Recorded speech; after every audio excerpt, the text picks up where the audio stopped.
Good evening, everyone. For those who've joined us in person and for those who are joining us online, this is the May 7th budget hearing of the New Rochelle Public Library Budget and Bond. It is an information session and well, it's an information session and a budget hearing. So we will make a presentation initially, and then we'll provide information and hear from any of the public.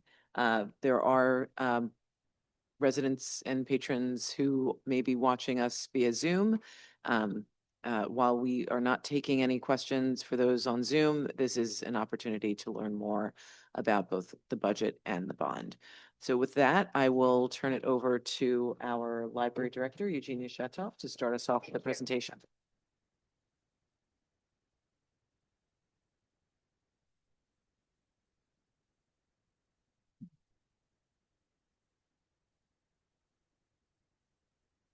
Hi, good evening. I wanted to thank everybody for coming out this evening to learn more about our budget and bond, as well as those of you who are participating online via Zoom. So I have a presentation. There will be a lot of information presented, but ultimately this presentation is only meant to be about 15-20 minutes long, as we want to leave sufficient time at the conclusion for your questions, because that's what really tonight is about, is answering your questions and hearing from you. So the New Rochelle Public Library is no longer just a place to borrow books. We are a workforce development hub. We are a technology access center. We are a safe and welcoming space for children, teens, adults, seniors. And we are one of the only truly free public indoor spaces open to everyone every single day. Demand for our services continues to grow, especially in areas like digital access, job support, youth programming, and community space. Our budget reflects the reality in maintaining core services, while this bond project is planning for the future. So how we got here. This bond is the result of almost a decade of planning that was interrupted by the pandemic, which we were all very heavily impacted by. We don't want the community to think that this is a rushed process. It was merely delayed, and now we are finally ready to move forth.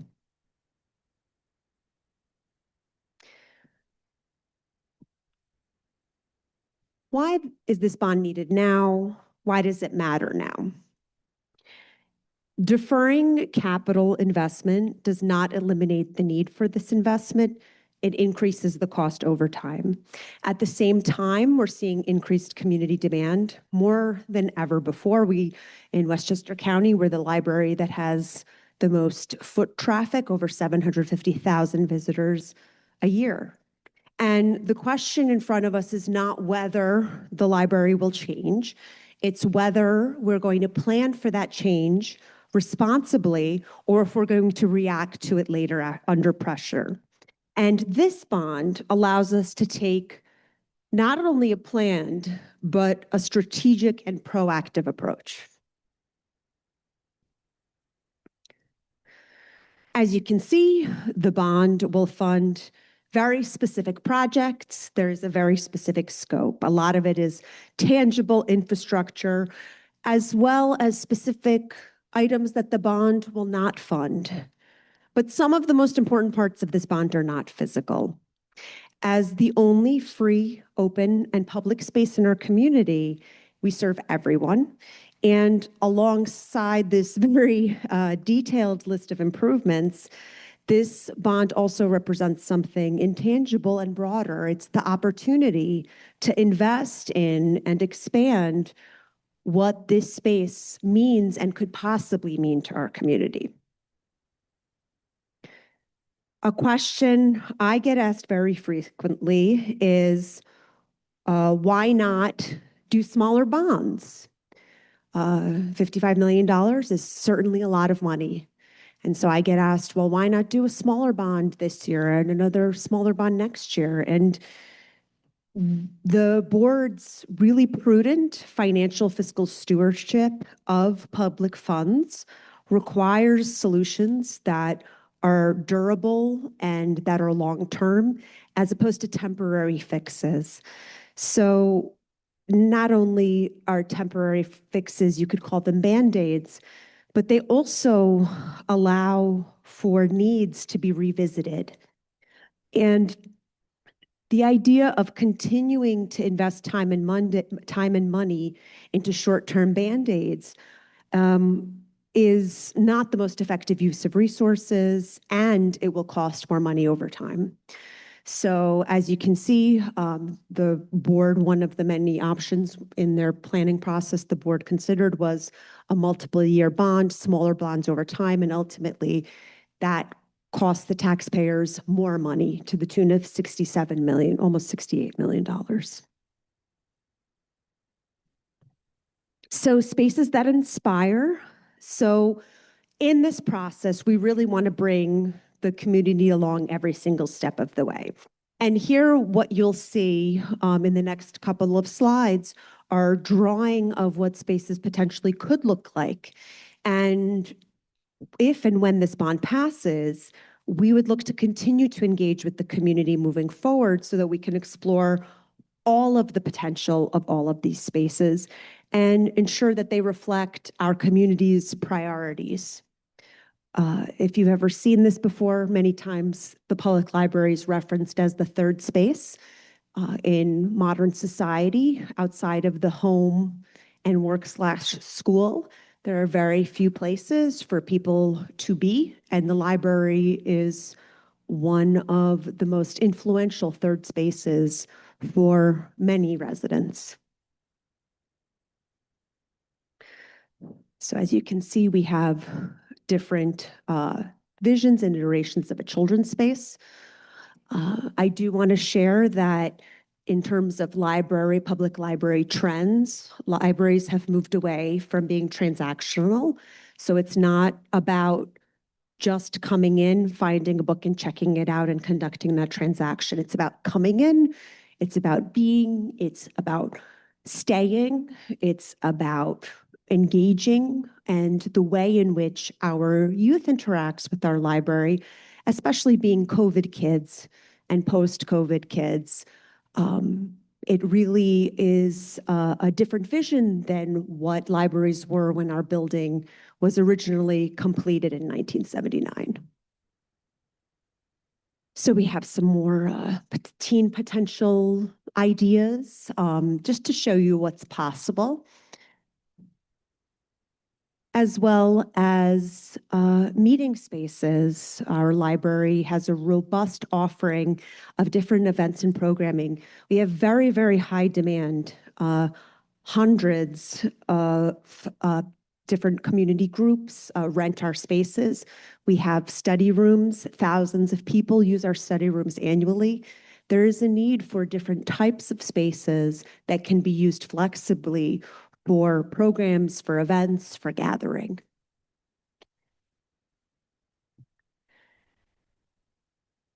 As we said before, we want a building with full ADA access, every single space.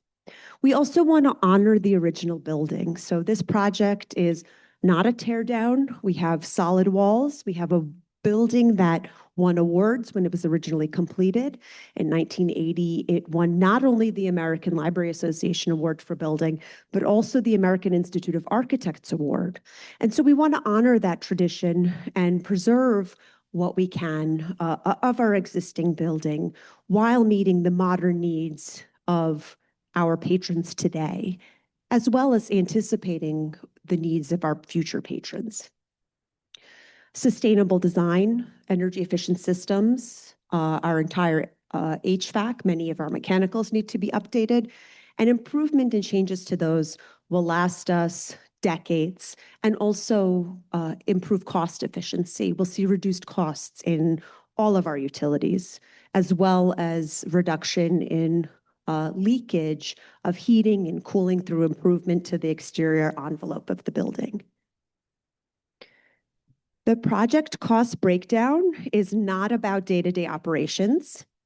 This is for the long-term physical structure of our library.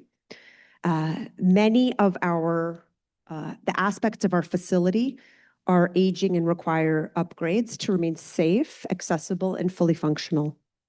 The bond addresses key areas like building systems that are outdated, end of life, accessibility improvements to ensure full ADA compliance, safety upgrades, including life safety systems. We currently don't have sprinklering throughout the building. We don't have it on the third floor, as well as in part of the basement, and reconfiguration of spaces to better serve modern library use. This isn't about investing once in a way that prevents more costly emergency repairs later.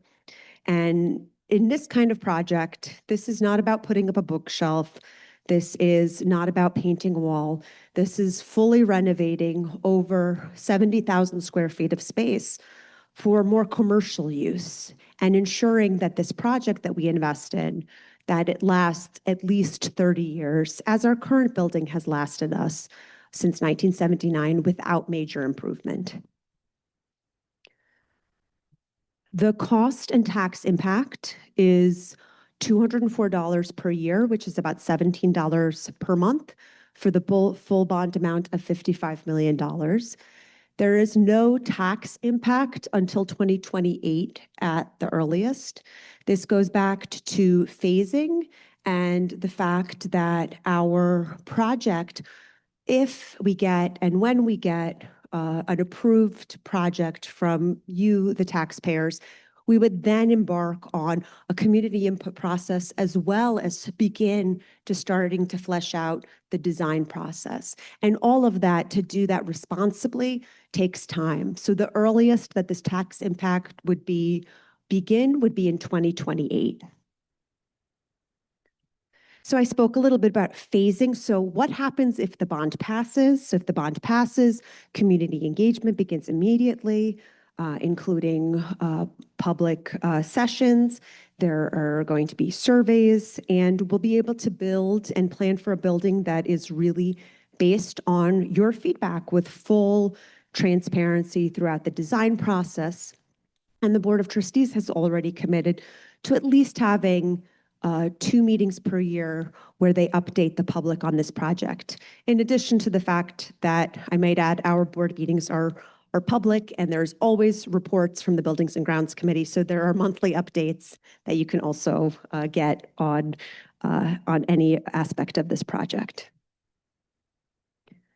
So now for something completely different. Life goes on, and we as a library will continue to operate and function as our community library, and that requires an annual operating budget. So the annual operating budget was based on 3 priorities. The first was maintaining current service levels. We are not proposing any cuts. We are not proposing cuts to hours or core programming. Second, we are also protecting staffing capacity. Our staff are the backbone of all of our services, and this budget preserves essential positions and ensures continuity of service. And then finally, the principle was managing cost increases responsibly, wherein as a public institution, we've seen many increases to salary and benefits, insurance, contractual services, utilities and buildings operations. And these increases, some of these increases are being absorbed through careful internal management and prioritization. And the result is a budget that is stable, responsible, and aligned with community demand. We want to make sure that in 2028, when we are ready, after much planning and community engagement, we are ready to break ground, that you still have a functioning library and we're still providing services to you every single day. In total, that represents a 3.75% budget, and the annual increase for the average homeowner is about $17 a year.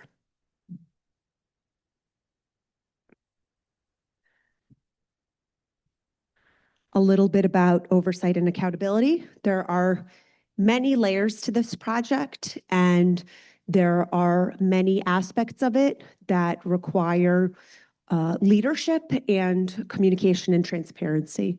And that is why we have varying levels as well as checks and balances throughout this process, in the understanding and agreement that this is a lot of money that is being entrusted to us.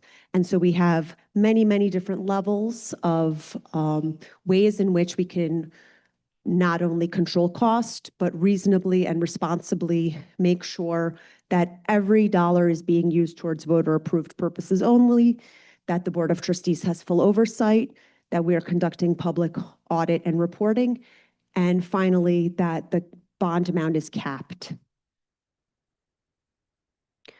So I wanted to thank everybody for coming tonight. It's a big commitment to spend time on a Thursday evening to learn about a big project, but that's part of informing yourself as residents. And as a librarian, as an information professional, the fact that you're engaging actively in this educational process and learning more, we're very excited to have you and grateful for your participation.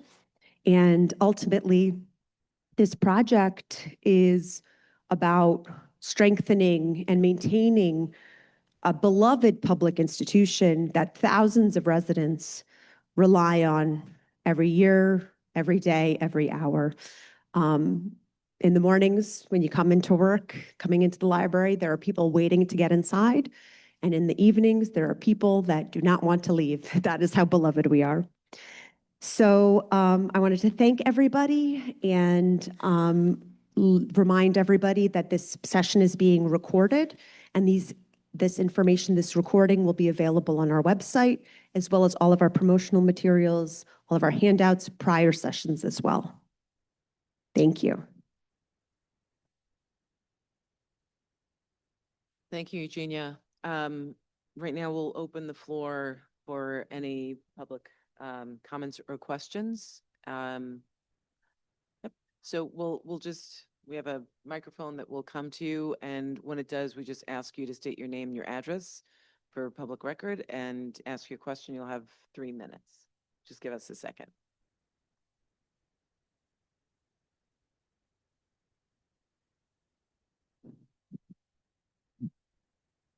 Jenna Curry, 24 The Boulevard, New Rochelle, New York. You began stating that your staff is prudent and financially responsible. My question is, within your operating budget, do you already have a replacement for reserves for the short-lived items? Because an HVAC is going to go out and before the building does, and other items also that are short-lived for their physical and useful economic life. Okay, thanks. I'll have Eugenia as director answer that. Yes, so our Board of Trustees has, within the past few years, the past 2 years, added a capital line to the budget, which was added in anticipation of growing that reserve to be able to assist with larger projects. The key to bonding is, as a public institution, projects of this scale, for example, the roof. We were happy to receive over $1 million in grant funding for the roof. The cost estimate that we received for the roof was about $4.6 million.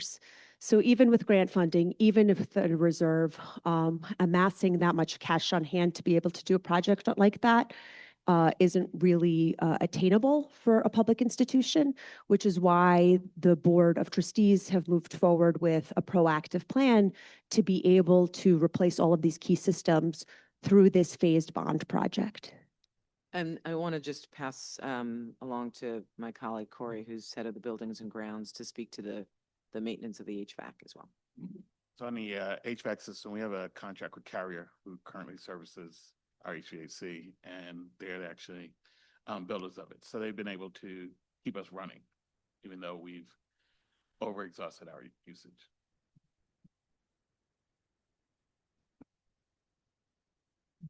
Lorraine Carl, 43 Belmont Avenue, a resident since 1957. I grew up at the old library and my children used this library. How can you guarantee us, the citizens, that you will not be selling the property to developers? As you know, the 2 parking lots can be up for grabs by our master developer. As far as them paying taxes, they, because of their pilot program, I could tell you that they pay $600,000, all the IDA approved projects, but they should be paying us $1 billion. This is for the schools' taxes, okay? I don't know what part of that you get as a library, or if you get a different line item from our developers, because I believe they should be paying us much more, and the library should benefit from that. Also, I do believe that there had been stalling of fixing and updating your mechanicals, because a few of us used to come to your board meetings when we got wind of the fact that this building might be sold. There would be an apartment building, and then you would rent part of that building. And we came month after month begging the trustees not to even entertain that. So I'd like a guarantee from the trustees and the director that you will not be selling this property, because basically you're the only breathing space we have downtown anymore. Thank you. Thank you. Thank you for your question. What I will say, and Corey has been on the board the longest and was actually a trustee when you were probably here and coming to these meetings and speaking about that. That's when there were conversations or just entertaining the idea behind that. And so I will have him speak to that initially, and then I want to just turn it over to our head of the finance committee. All right, great. So the reason I became a trustee is because I'm an affordable housing developer, and there was an uproar back in 2019 about selling to a developer. And what I ran on was guaranteeing that we would never sell the building to a developer. We would be open to all options. The reason this bond came about, which is one of the things I spearheaded since I got on the board, was to make sure that we can continue to own the library as a community, as a town, and also make sure that the community supports us, because that was what you guys told us in our meetings, multiple meetings that we had with you. So this bond is actually a direct reflect of this being owned and operated by New Rochelle, the people, versus talking to a developer. So to answer your question, I know I can speak for my trustees, but they'll speak for themselves as well. We have no intention of talking to or entertaining a developer, because we're putting the vote to the people to help us fund and actually fix the library of what needs to be done.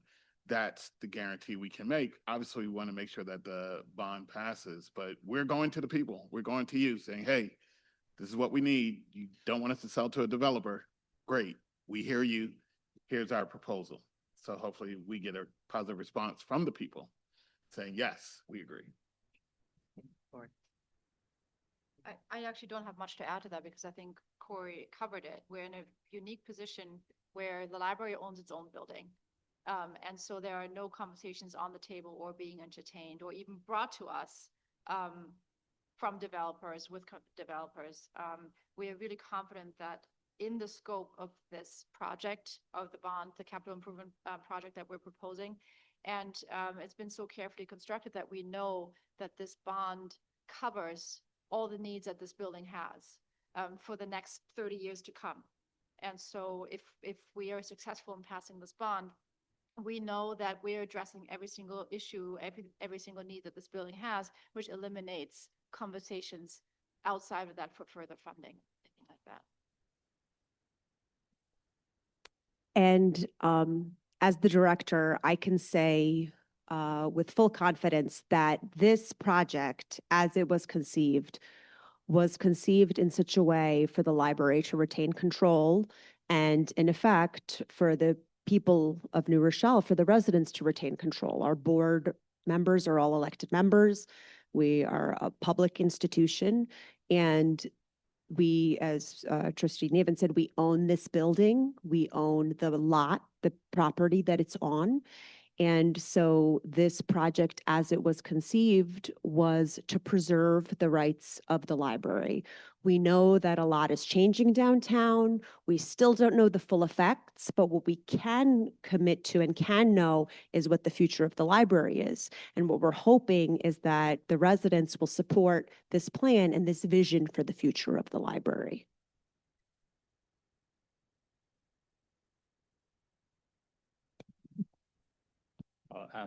My question's about the. You have to state your name. Oh, Rod Roulette, and your address. 202 Stewart Drive. Thank you for reminding me. You're My question's about the bond issue, the debt service. It's payable over, is it payable over a long period of time? Does that mean that it's effectively a way of ensuring that both current and future generations of residents are paying for the cost of the improvements that would happen in the near term? I want to make sure that I understand your question, Rod, and then I believe that Eugene, you have the information you're asking whether the debt service impacts current residents and then future residents who move in to New Rochelle. Is that correct? Well, no, it's just this idea of the improvements may have a 20, 30, 40-year useful life. So rather than asking today's residents to pay for all of that useful life, when we borrow money and then pay it back over a long period of time, we're spreading the cost not only over the current users, but future users, future generations. In other words, the payments are contemporaneous with the users over a few decades. Right. I believe that's it. Let me. Corey seems to be nodding. Yeah, It is and- amortized. Yeah. Yes, as Trustee Galloway said, it is amortized. And then also, when you think about what wonderful financial stewards the library has been, so we haven't had a major renovation ask since before 1979, right? So we've had smaller renovations. We've had some small bonds, $1 million over a dozen years ago. So if you think about the lifespan from 1979 to today with no major infrastructure bonds, that $55 million is really spread over not only future generations, as you're saying, but it's also spread over the usage that we've gotten to date on it, right? It is absolutely amortized, and that was something that the trustees, the finance committee, worked on very diligently to have a repayment schedule and prudent planning for the repayment schedule in such a way that would be of least impact to the taxpayers.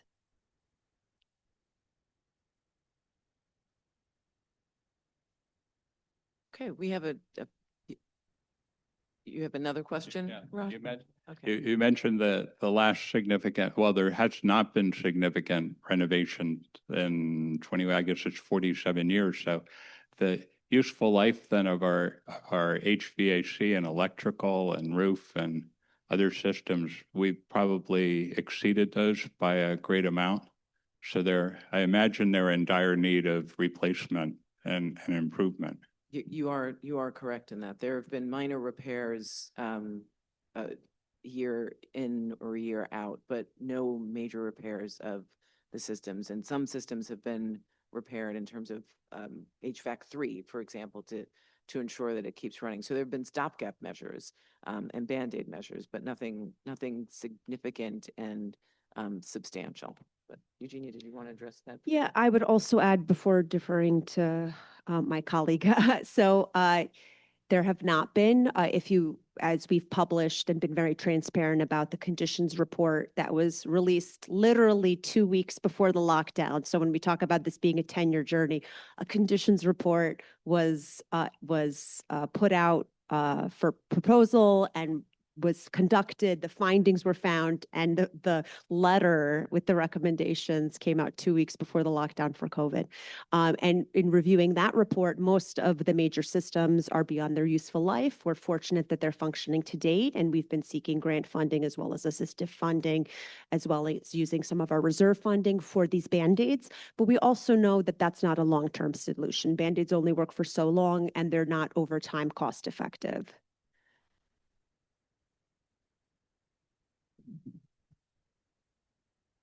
Don't forget, I'm you still sure. have to state your name again. so Okay, just to make- Lorraine Carl, 43 Belmont Avenue.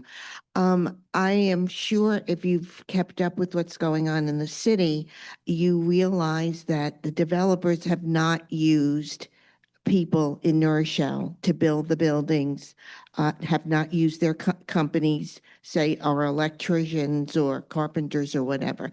So I'd like to know from the library if you will be considering using New Rochelle residents who have businesses that can meet the trades, and also taking on young people who might want to go into the trades. Thank you. So yes, we obviously want to keep all our options open, but definitely focus on New Rochelleans to, if you pay taxes here or you live here, you should be able to earn a living here. So we've focused on that. Obviously, we want to keep all our options open. We've had a couple of people address us to, what's that? Inquiry. Yeah, inquiries to say what our plans were, and our response was, we're keeping all options open. We obviously want to take care of New Rochelleans first and foremost. And can I also add a reminder, as a public institution, as a quasi-governmental entity, we have to comply with all bidding laws. So we have obligations. There are many levels of oversight, including the public bidding process, posting, how we evaluate submissions, and all of that is controlled and overseen by the Board of Trustees as well. So there's an extra level of regulation, there's an extra level of oversight, and then also commitment. Our trustees are elected, they're your neighbors, they're residents. So having them in the room when these discussions are being had is an important thing for us, and a wonderful part of being a public entity. Oh my goodness. You have to state your name again. Rod Roulette, 202 Stewart Drive. Eugenia, you mentioned briefly the opportunity for public input through surveys and public meetings. I was wondering if you might be able to expand on that or elaborate a little bit more about your thinking in that area. Yes. So part of the planning process in a public institution in a city as diverse and vibrant and engaged as New Rochelle is the fact that we can't, as a director, as a library board, as a buildings and grounds committee on the board, we can't make decisions based on what we want, right? So like if we wanted to design a library tomorrow, we could very well design a library, but that's not what we're doing. We're designing a library for everyone. And so to that end, we have to have not only data points, so there are various studies that we've engaged in to get concrete data points on usage, on user experience, on a space audit, on a marketplace study, feasibility study, in companionship with all of the previous studies that we've had done, so that we can have data driving our decisions. And then on top of that, we really want to engage in a community engagement component. So our community relations committee on our board has already started reviewing. There is a survey that's in the works, and there are various events. There are focus groups. There are going to be feedback sessions, town hall type sessions. This whole process is going to be iterative, and when we speak about the bond, the repayment not starting towards 2028 is because we want to get it right. We want to have those sessions. We want to have those conversations, and then we want to bring it back to you and show you what people have said, what people want. And that's an important part of the process for us. We want to involve the community every step of the way.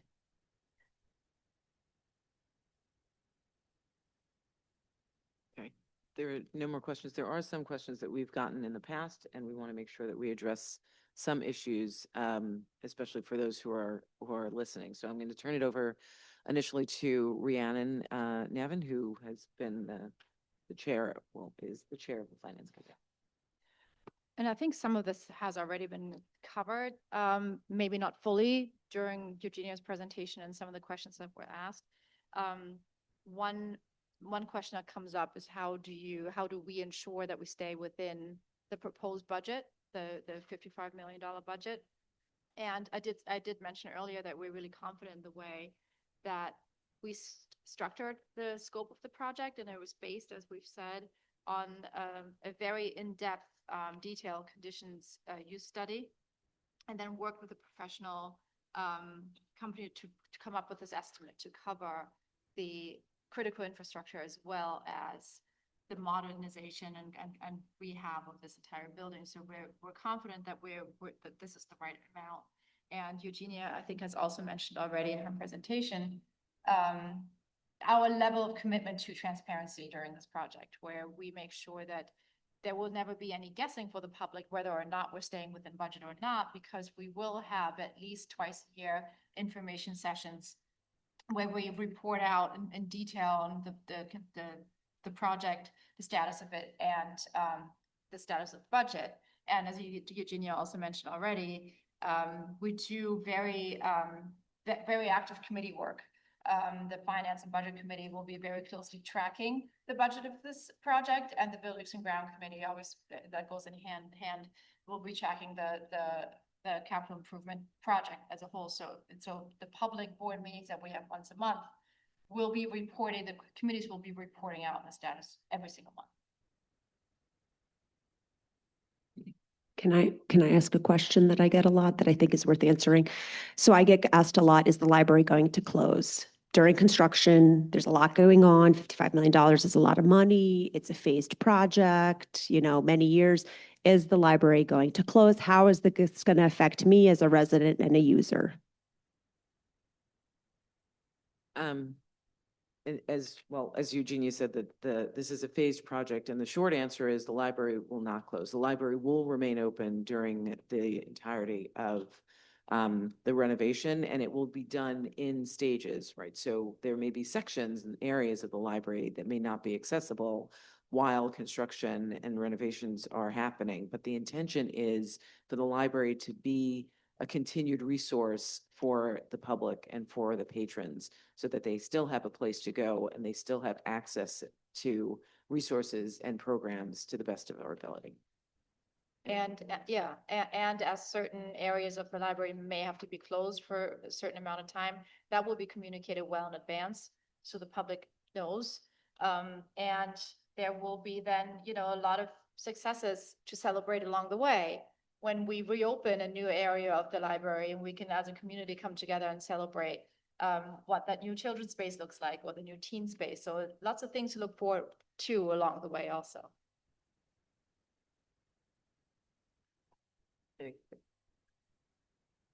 Any other? I was going to say, we have some Zoom questions from the last session from the chat. So the first was, will the bond funding cover any upgrades to the adjacent Ruby D Park? And so I'll take this one.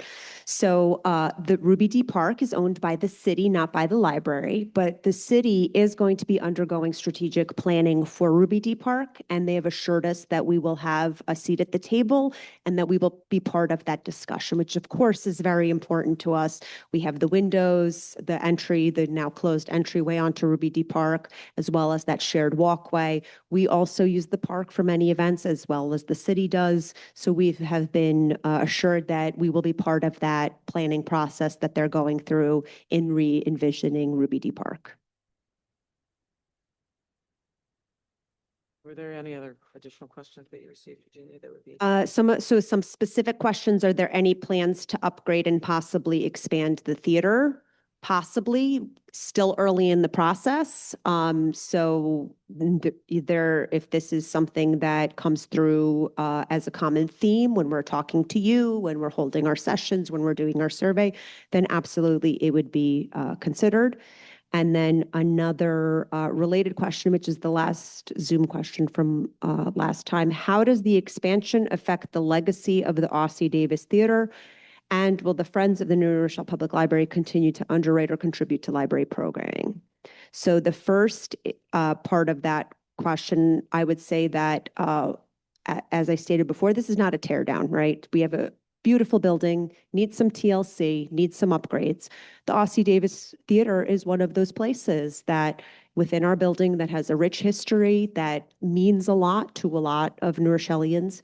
And so absolutely we would preserve and continue that legacy while also considering some improvements. We just had an ADA study that was talking about how aspects of the theater need to be improved for those who are disabled and wheelchairs, visually impaired. And then second of all, will the Friends of the New Rochelle Public Library continue to underwrite or contribute to library programming? We have been partnering with the Friends for many, many years. We fully support them. I have had, for the past couple of weeks, have had weekly meetings with the president of the Friends of the Library. We've been working together with one of our consultants to assist in remarketing the Friends book area. You might have seen things moving around and changing. That's in an effort for the Friends to increase sales and to increase their visibility and to monitor their stock in a new way. So we will continue to really appreciate and respect the support that the Friends continue to give us. And we're really enjoying the relationship that we have and how it's growing.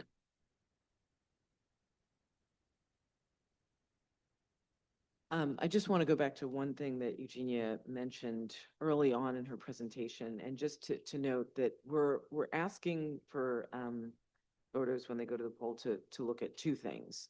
We have a budget and we have a bond. It's important to understand the distinction between the two. The budget covers operational expenses.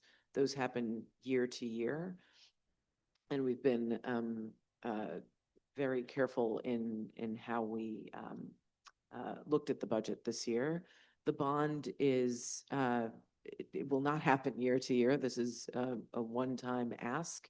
And this is important for the future of the library because it is looking at this building and in a sense, this institution for the next several decades. So want to make sure that that's a clear distinction for voters. Both of which are important. Yeah,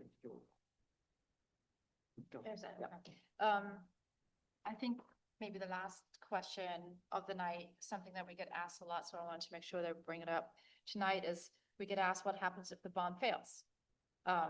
And so, you know, as we've previously mentioned tonight, this project has been a long time coming. It was delayed by forces that were outside of our control. And the critical nature of the infrastructure of this building has been identified at this point 8 years ago. And so if the voters say no this time, those needs don't go away. In fact, the longer we wait, the more critical it will get. And you heard us talk earlier about the commitment of not closing the library and continuing to provide these essential services and these great programs that we provide every single day. That is not necessarily something that we can continue to keep promising if we don't start addressing these critical building issues right now. What does it mean in practice? We would have to go back. We would have to revise potentially our proposal and then try again another year. But again, the longer we delay, we already spoke about the design and the community engagement process taking a good couple of years before we even go out with the bond in 2028 and we can break ground. And so the longer we delay, obviously, this process, the more critical infrastructure is going to get. We spoke about how we're keeping the HVAC alive. 2 weeks ago when it was hot, really hot, all of a sudden, had a hot day, we had to close the third floor because people could not work up there. And so those things are gonna happen more eventually. Services cannot be can't be guaranteed. So we're hopeful. We're hopeful that the public understands that this is a once in a generation project and an improvement of one of the most critical institutions of New Rochelle. And so we're hoping the bond will pass. Oh, okay. We've got another question.